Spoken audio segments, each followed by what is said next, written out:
I'm Julie Meridian, and I'm an experienced designer with the XD team at Adobe.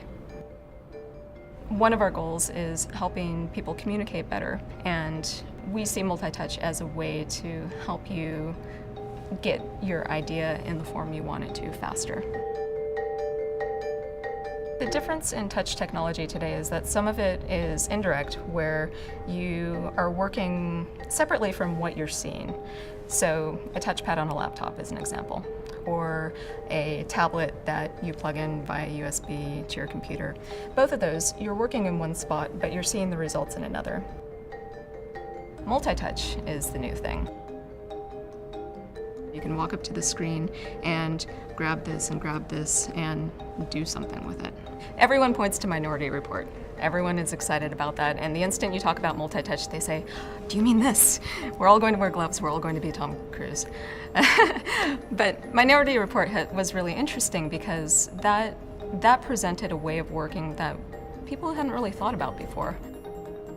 There are social interactions that are being worked through in movies, and they do start converging on certain ways of working, and that definitely influences the next round of technology.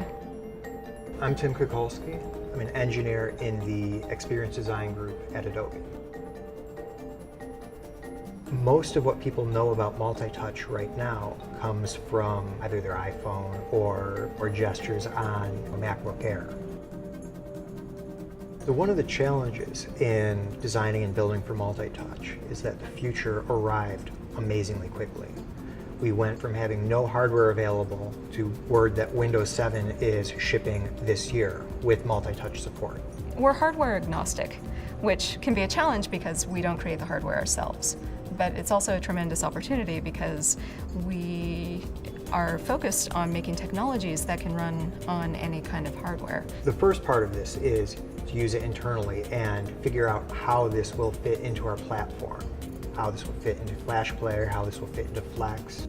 Here's Photoshop CS4, and with the multi-touch on this trackpad, I can do things like I can zoom in, so I can pinch, and I can also pan around in my image. We saw that there's a rotate gesture, and we hooked that up to something that's been a long-standing request for our creative pros, which is this ability to rotate the canvas. And this makes it much easier for artists to draw naturally because your hand moves in a certain direction.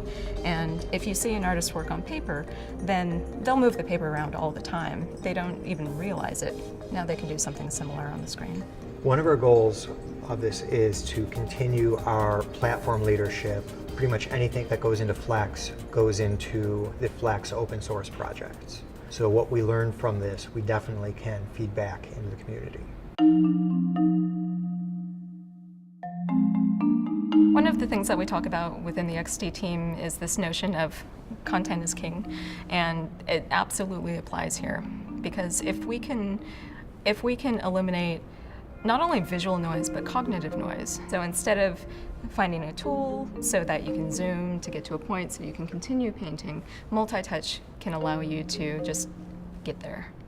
It's a way to put the artist's mark more directly on the idea.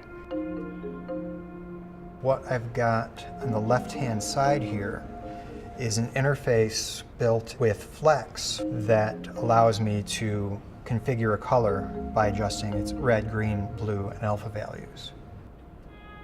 I'm picking my color in real time as I paint, and by having control over the alpha and the pressure, I get a relatively fine level of detail even with as coarse an instrument as my fingers.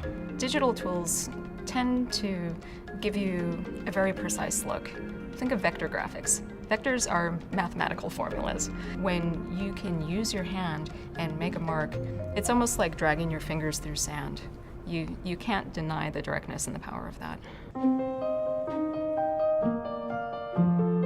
We're taking it for granted that we encounter touch in our daily lives when we are doing simple things like going to the ATM. Multi-touch is just an extension of the touch technology, but it enables much richer interactions. It's going to enable anybody to use a computer faster. It's inherently more accessible for people with mobility issues, the elderly who may not be able to be as precise in how they move a device, children who come in with no preconceived notions. I believe that these gestures are going to be present in multiple contexts in our lives. It's a very interesting time to be working with this technology. It's the early days, it's the Wild West. It's this marriage between hardware, industrial design, and software. And without that, the technology is simply an interesting demo.